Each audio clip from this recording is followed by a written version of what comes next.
What's going on, Friar family? Billy Ricci here of the Friar Podcast, lifelong Friar fan, Rhode Island enthusiast, and sports industry veteran. These past 5 years, I've been doing interviews and hosting discussions with some of Friartown's finest. And now, I'm excited to do my own show, where I break down everything Providence College basketball. This is the Friar Podcast Starting Five.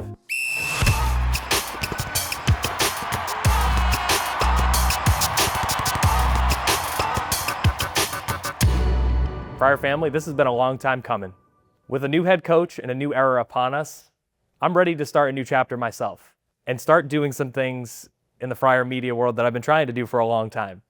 I'm excited to be partnering with the man behind the camera, Chris Costa of Chris Costa Media. What's going on, Chris? And provide you guys some new content this year. I'm going to be hosting my own show where we can discuss all things PC basketball. And of course, we want to focus on the court, and we want to focus on your questions, and we want to focus on everything this offseason that's going to lead into a successful 2026-27 season. And with that, I'd like to get into our first topic, portal madness.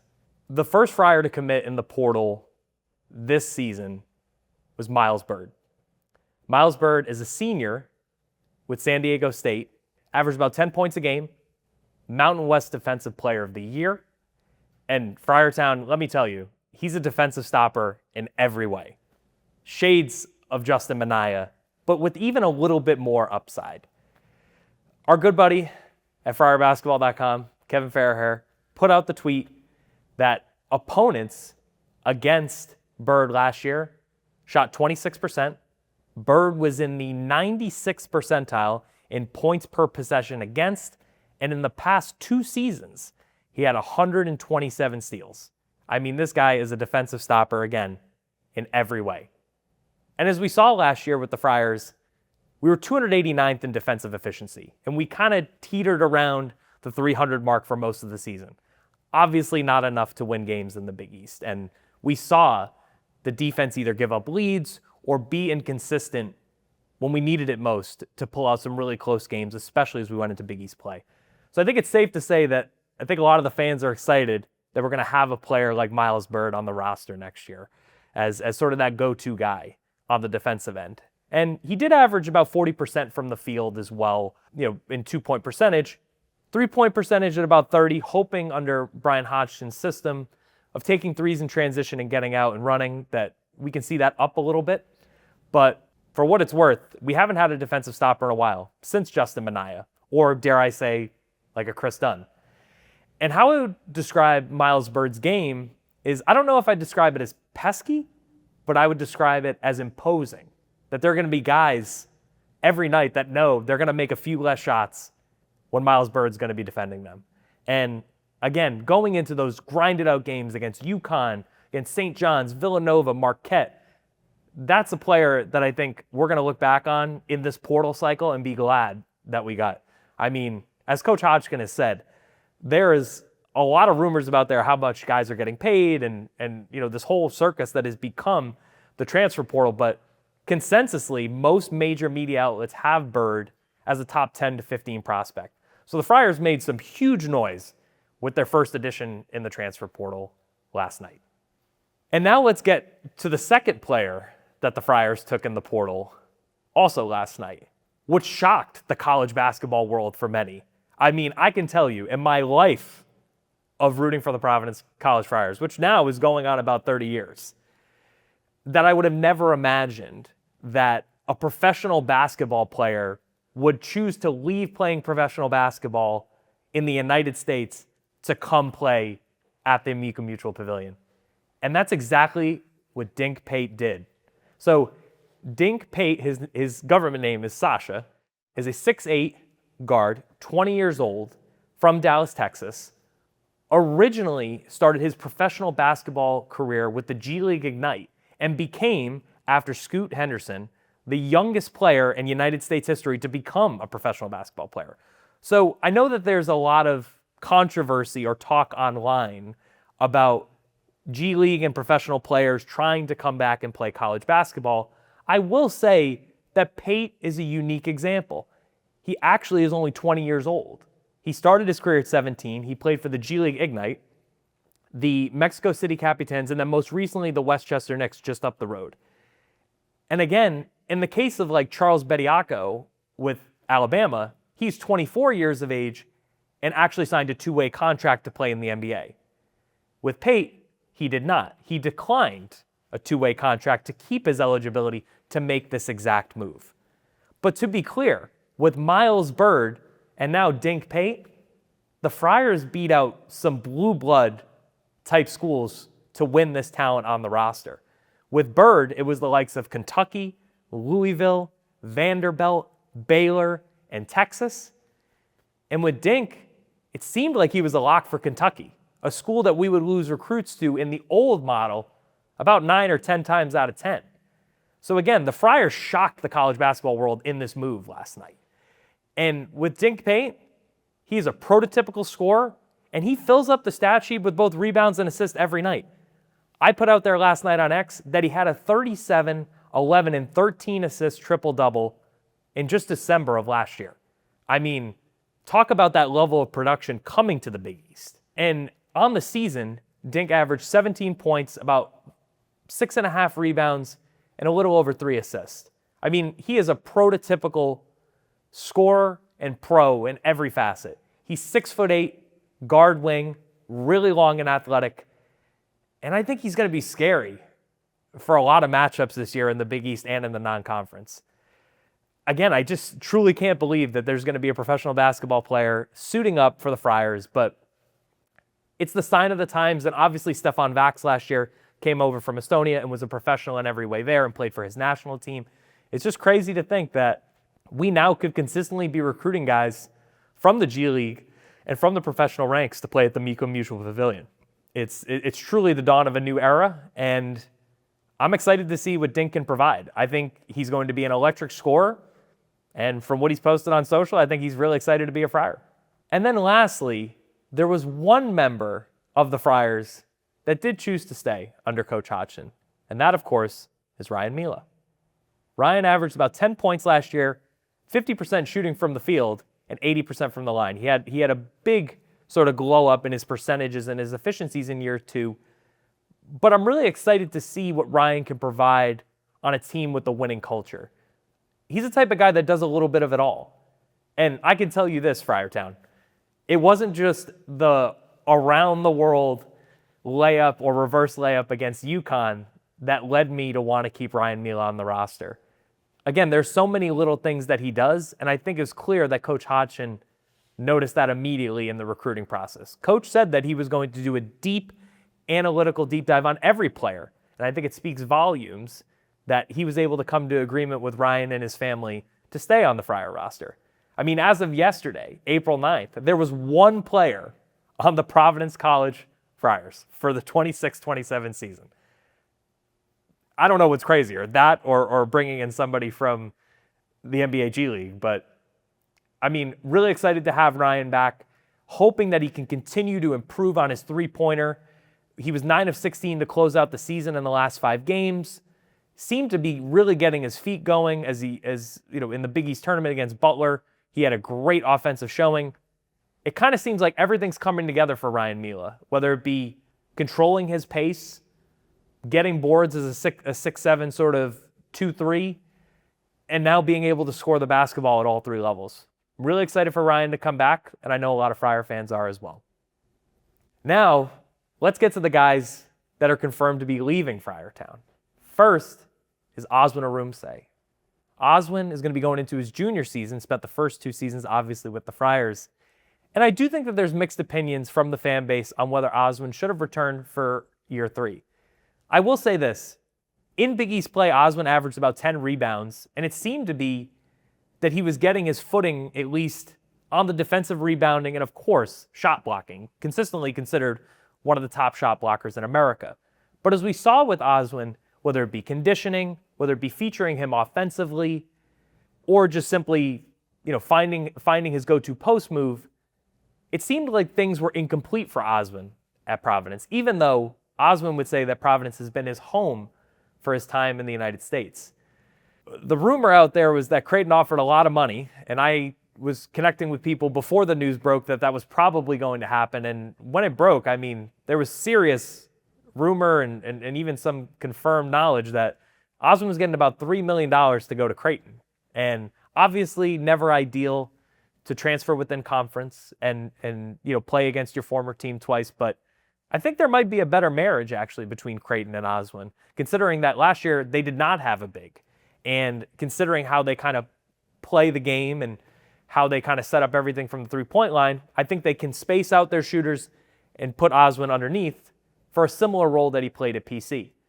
But under Coach Hodgson, I do think that a prototypical back-to-the-basket big might not be the best fit for him. Maybe like a Josh Oduro, who recently, by the way, made his NBA debut. Shout out Josh. A player like Oduro, where he is able to kind of create past the free throw line and even the three-point line with his shot, seems like a better fit for Coach Hodgson and his more analytical, space-it-out NBA-type offense. So I wish the Big O well. It was great to get to know him. He's a great kid, and he obviously made Providence his home in recent years. Of course, we'll be rooting for him, except for the 2 games in which Creighton and PC play next season. And then there's Jameer Jones, the freshman-turned-sophomore phenom. What to say about Jameer Jones' freshman year? I mean, his efficiency levels were through the roof. At about 57% from the field on almost 12 points per game, Jameer has the NBA upside of very few players in college basketball. Of course, Jameer is going to command a strong market, and we can already see online that schools like Texas and LSU and Texas A&M and Missouri and Miami are after the sophomore. I got to say with Jameer, what impressed me the most was his ability actually to come in and, even though not at high volume, make three-point baskets, because my partner Kevin and I, we highlighted him a lot in the offseason that he would be more of a transition, finishing over contact type of player, but he was able to create from three. Super athletic, obviously super bouncy and able to kind of get to the rim. And now he's certainly commanding north of $2 to $2.5 million, and he decided to enter the transfer portal as well. Although his destination is not final, one may think that obviously he's going to get a big offer elsewhere. But he has teased some videos of hanging out in Friartown post his decision to enter the portal. And of course, as many saw online, Coach Hodgson refollowed Jameer even after he entered the transfer portal. So I am interested to see how this continues to develop. I will say that what we've heard is that Miami and Mizzou have come out as early leaders to earn the services of Jameer Jones. And there is a connection at Missouri with general manager Tim Fuller, who's a former assistant at Providence College. So who knows? I don't know where Jameer is going to end up. And with the recent addition of Dink Pate, I don't know if it's in the cards for Jameer to return now. But either way, I do think he is potentially going to be one of the best sophomores in college basketball, and I do think we will see him at least suit up in the NBA in some way, shape, or form. Jameer was great. I got to spend some time with him as well, and I wish him nothing but the best. All right, now that we've covered the guys who are coming to Friartown and the guys who are leaving Friartown, now we need to discuss how we fill out the rest of the roster and what's next for Coach Hodgson. So I know there was a lot of chatter online about USF or University of Southern Florida players who formerly played for Coach coming to Providence. In this new landscape of centers potentially costing $4 to $5 million, point guards costing $3 to $4 million, and wings $2.5 to $3.5 million, there are obviously going to be spots on the roster that need to be filled with guys that know that they're not going to be the leading scorer and they're going to play a bench role for the Friars. Coach Hodgson said it himself. He's not recruiting 13 guys to be the leading scorer at Providence College this year. So I do think, and I know that, again, shout out Kevin, he profiled some of the other guys at the University of South Florida, not necessarily Wes Ennis, who we're going to get into, that could potentially come to Friartown. And I will say this, I will welcome them with open arms, as building a roster in today's day and age has become more expensive than ever. I know it's been highlighted multiple times that Providence College has about a $10 million to $12 million NIL budget for the 26-27 season. Well, considering the prices that I mentioned to you, there actually may be a need for a $15 or even $20 million budget to fill it out completely. So I think the Friar fan base should be optimistic that we're going to get the players we need to, as we did with our first 2 additions from the transfer portal, but also that we're going to be able to fill it with guys who know their role. That's something we've actually struggled with in recent years, where under Kim English, there was a cohort of 10, 11, 12, even 13 dudes who maybe thought that they were going to have a bigger role than they ended up having at Providence College. So I am excited for the roster to fill out with some additional guys, whether it be some of the guys from Canada that Brian recruited to USF. Brian has said multiple times that Canada is an untapped market in college basketball, especially in the Big East. We don't see too many Canadian players playing basketball in the Big East nowadays. So I'm actually interested to see if Brian could continue to recruit from Canada, as we've seen with SGA and plenty of other players from Canada. The quality and the talent continues to grow. But I think the Friar fan base has to be open to maybe some less recognizable names joining the remaining spots on the roster. Now, realistically speaking, between Ryan Mela, Dink Pate, and Miles Byrd, that covers your 2, 3, and potentially 4 spots on the roster. That, of course, leaves your lead guard and your center.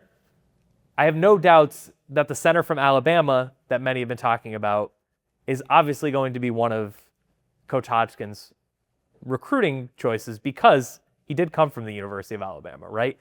And Taylor Bowen has been mentioned with the Friars multiple times as well. I'm curious to see if that marriage finally comes to fruition. But what I will say is it's still, tonight is a mystery whether Wes Ennis is going to join the Providence College Friars. When he joined the transfer portal, he entered with a do not contact tag. And typically what that means is you're going to follow your coach, or you're going to go to another coach that you've had a relationship with, and it's obviously not going to reach out to you during the cycle. There have been rumors about Kansas and maybe a Zoom call here or there with another school. As of right now, Wes Ennis has not committed, and it's got me thinking, I'm not sure if he's going to be coming to Providence College anymore, whereas many online speculated that that would be a fact. With Wes, he averaged 16 points a game on 39% from the field. He took a lot of three-pointers. I believe he made 107 three-pointers last season. Considering the level of scoring with Pate and the lack of scoring with Byrd, in a sense, I am interested to see if it would make sense from Coach Hodgson's eyes to still add Wes Ennis, considering the form of the roster that's taking shape right now. Me personally, with the scoring guard as your lead guard, I see it as a slippery slope where we've seen the success in the past, and I think a lot of Friar fans are interested to kind of regain that pass-first point guard like we saw with the Kyron Cartwright, for example, like we saw dynamically with Chris Dunn. There have been plenty, and God Shamgod, right? There have been plenty of point guards that have stepped onto the Providence College floor that have been floor generals. And I think in recent years, we've kind of moved away from that. I am interested to see who ends up taking the lead guard role for the Friars, and then, of course, how the bench fills out as well. I want to say this. In terms of Coach Hodgson's strategy, he holds nothing back. He talked about it in his first initial media session with the local media last Monday, in which Coach agreed to do Mondays consistently to share information and be as transparent as possible. I want to shout him out on that, considering we haven't had that in recent years. But Coach said it. He's looking for fit rather than talent, which I don't know if any of you recently read Dan Hurley's book. I know, UConn guy, I get it. But I read Dan Hurley's book, Never Stop, and he talked about how in his early years, whether at Wagner or URI, and even at the beginning of the UConn era, he was recruiting for talent and not for fit. And then once he switched to recruiting for fit, that's when things really started to take off for him. So it was really a breath of fresh air from Coach Hodgson when he said, I'm really interested to recruit guys that fit our system, not necessarily guys that fit the Big East or that are the most talented guys in the portal. I fully stand behind that. And with that, Coach Hodgson does a deep analytical dive on every player that he signs and every player that he works with going into the season. So much so that he's able to provide customized reports with how players do against 2 defenders in the post, how they handle left-handed driving and left-handed layups, how they handle, certain right-handed dominant or three-point shooters out on the perimeter. Coach breaks it all down. And I think in today's world, especially considering all the analytics out there, I think Coach has been able to really harness the analytics to create not just opinions, but facts when he's talking to his players and his coaches, in which he did actually bring over his full staff with him to Providence. Most are younger. Most have obviously followed Coach Hodgson from Arkansas State and then USF. And I'm interested to see how this group that is so analytically focused motivates guys to go up against the likes of Dan Hurley and Rick Pitino, Shaka Smart, Kevin Willard. It really seems, though, like they're a very connected group. And with the last coaching staff, it seemed more like guys had come from different parts of Kim's playing tenure and his coaching tenure, whereas this staff all came from the University of South Florida and mostly came from Arkansas State. So I'm very excited to see how this group as one can communicate and build a program from a player development standpoint, a summer standpoint, that leads to a good start in the 2026-27 season. As we've seen, it takes a lot of guys time to get going on a new roster with new guys that they never played with before and a new coaching staff. But I'm interested to see how this staff can come together and build continuity in year one, being younger and not having experience in the Big East. But it does seem like they have a plan, and it does seem like they're going to lead with the human-first approach and then obviously a deep analytical approach. If you didn't listen to the Slap and Glass podcast, which we shouted out on the Friar Podcast, you should check it out. Coach talks about eliminating human error. And obviously the way to do that is by doing a deep dive into the numbers. Whether it's talking to a player's parent and saying, hey, your son isn't guarding enough and I have the numbers, or, hey, I'm shooting 40% from three, but why aren't you playing me the full game? Coach does have the numbers. And in today's world, to be able to kind of regulate the locker room where guys are getting paid millions of dollars with facts, I'm excited to see what Coach can do with this roster and bring this team together again before we get to the Maui Invitational, when we play Nebraska, when we potentially play Colorado, and then, of course, when we get to the gauntlet of the Big East schedule. What's going on, Friartown? Billy Ricci here of the Friar Podcast. As you guys know, I've been talking about this for a little bit. We're talking about our sponsor, Deal and Ducks. It's a game for Friars, by Friars. It's a mobile card game. Check it out. It's in the App Store. It was made by two Friars that I know personally. I think you'll enjoy playing the game. I enjoy playing it myself. I enjoy challenging Kevin, again, our Teddy B, to a game, and of course, crushing both of them. Super fun to pass the time. I'm not good at cards usually or online sports betting, but let me tell you, it's a good time every time. Check it out in the App Store. Deal and Ducks. Go Friars. All right, and now we're on to our fourth topic. I'm really excited for this one. I'm excited to continue to do this as Chris and I continue to work together, and that's our Friar Alumni Spotlight. And of course, we had to kick it off with the one and only, number 22, Devin Carter. I don't know if many of you have seen, but since Devin Carter has taken a recent starting role with the Kings, his numbers have continued to go up and up. He's had 3 20-point games, including his now career high of 24 points against the Indiana Pacers, in which he was 9 of 13 from the field. He also had a 20-point game against the Brooklyn Nets, and then most recently, against our friend Chris Dunn, he had 21 points, and Devin has just continued to just carve out a role on a team that has been unstable for pretty much the whole season. It does kind of remind me of Chris Dunn's year one in Minnesota and then his time with the Bulls, that if Devin's able to get to a contender, nobody can tell me that Devin doesn't have a place on an NBA roster being a combo guard to come off the bench or even potentially a starter, considering his recent success. I mean, Devin isn't just doing this scoring the basketball, in which he's now up to about 41% from the field. He's also doing this rebounding the ball. In 7 starts, he's had about 14 points, about 5 rebounds, and 3 assists. And he's also been active stealing the ball as well at about 1 steal per game. I think what we saw and what made Devin so special at Providence College was his ability to do a little bit of everything and command games. And now as Devin has started to get a little bit more comfortable with his playing time, which has been inconsistent in his first 2 years in the NBA, we're seeing a side of Devin that we are all familiar with here in Friartown. And I think many in Sacramento are wondering why it took this long for Devin Carter to get his shot, considering that he was the 13th overall pick in his draft.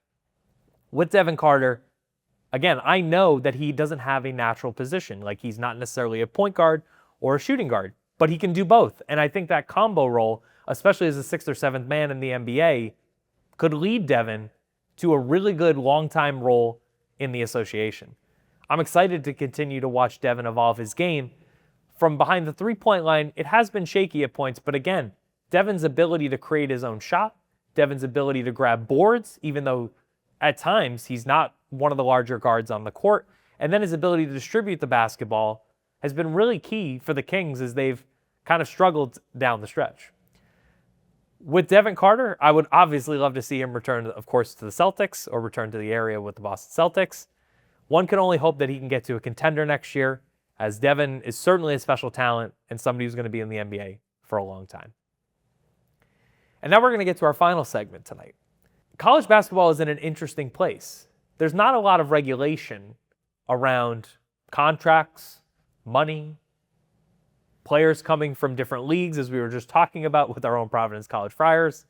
And with lack of regulation, it seemed to kind of create a marketplace that continues to grow and grow in terms of how much players are paid.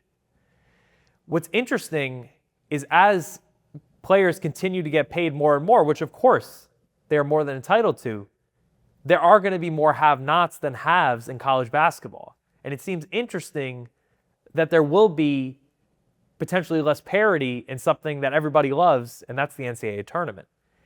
And then recently, it seems as though it's going to pass that the NCAA tournament is going to expand from 68 to 76 teams. And to so many, the NCAA tournament has become this holy grail that has been around for so long and so pure, being the way it is. It will be interesting to see in the coming years as many high-level programs, including the Friars, become professional teams. And they hire front office staff, they hire trainers. There are guys taking private jets in and out and doing their own thing, obviously, with their own sponsorships outside of their team. I personally like the evolution of the game in terms of the level of play in which we're seeing, but I do think that level of regulation, well, we're not able to potentially see guys coming back for a 6th, 7th, and even 8th year. I think there was a player with the University of Central Florida who was recently approved for an 8th year to kind of balance things out a little bit. What's interesting to me with the Friars is in the Big East, obviously the Big 12 and the SEC, and recently the ACC have kind of come on as some of the better leagues in the country. But with Big East being basketball first, when will their advantage run out when these football schools are able to contribute more than $20 million to an NIL fund? So I think right now, for the Friars and for many other Big East teams, it seems as though now is the time to strike. And Coach Hodgson clearly understands that. And he's not treating this year one as a year one. He wants to win right away. And I think he understands that there's an opportunity to finish either 3rd, 4th, or 5th during this upcoming Big East season. The Friars also announced that they're going to be playing Syracuse at TD Garden in November, which I don't know if many remember. Coach Hodgson was rumored with Syracuse before he decided to take the Providence job. As many know, the Syracuse job has changed in recent years if you're close to the college basketball. And their NIL fund and their fundraising efforts around basketball have not been to the level that Providence has held. And I want to shout out Athletic Director Steve Napolillo for that. I know that Nap has caught some heat online, unnecessarily in my opinion, considering that we were able to centralize a clear plan with our board, and with our stakeholders, and with all those involved with men's basketball to have the resources to compete at the highest level, to sign the guys that we did yesterday in the transfer portal, where schools like Syracuse simply cannot. But it is interesting that two fan bases that were kind of going back and forth with each other online are going to meet up in person at TD Garden in November.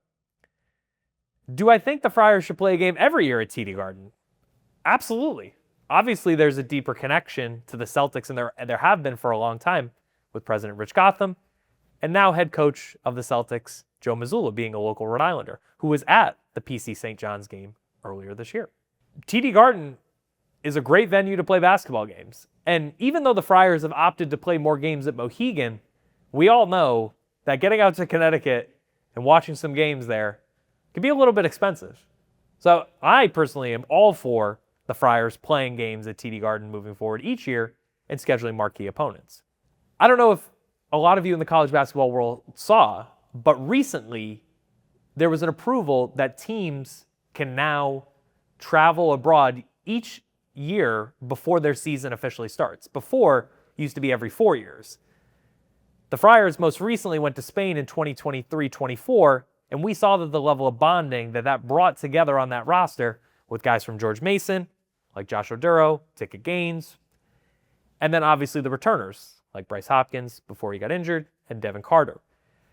I'm a big fan of the trip and bringing teams together and the level of bonding it can provide, and obviously the level of competition, even though not to the level of Division I basketball here in America, still gives the team the ability to find out who they are much quicker in the season, which then leads to success in early season tournaments, and then obviously the beginning of Big East play. So I'm a huge proponent of teams being able to travel abroad to play teams in Spain, Lithuania, France, Argentina, potentially even China and Australia. So I think that was an interesting development that may be kind of going under the radar. And lastly, to close, I just want to say this. The Friars have a lot of players that still need to be added to the roster. Currently, we have 3 guys. We can't even feel the starting 5 here on the Friar Podcast starting 5. So I think something that's going to be interesting is now that Coach Hodgson has gotten 2 major pieces out of the portal, a consensus top 10 to 15 portal acquisition in Miles Byrd, and then the shock value that was bringing in Dink Pate. Do the Friars wait, or do they continue to attack? It does seem like the Friars plan to continue to attack at the center position and potentially even at the lead guard position, even though Wes Ennis is not committed. But I mean, after that sort of start, I am a believer in what Coach Hodgson can do. Obviously, we heard a lot about his recruiting chops at Alabama, and then previously even before that at the University of Buffalo under Nate Oates. But I'm excited to see who rounds out this roster because I know that Coach is going to prioritize fit over just talent. And I know when we look back at this offseason and the beginning of the 26-27 season, we'll be thankful for it as this team is able to kind of come together in a way that a lot of teams in the transfer portal era have not. Again, I want to shout out the one and only Kevin Farraher of Friar Basketball, that's Substack.com. Please check out his recent articles as well as our newest edition, Tom Harkness. He put out a full breakdown on Dink Pate. Check it out. I mean, there's a reason I don't do a lot of writing because those guys are absolutely phenomenal at what they do, and this is why I like to talk about basketball more than write it out. I want to shout out Chris Costa of Chris Costa Media for working with me and starting this new journey together. And again, I'm excited to provide you guys the content you deserve throughout this offseason and then going into this season as we start a new era in Friartown.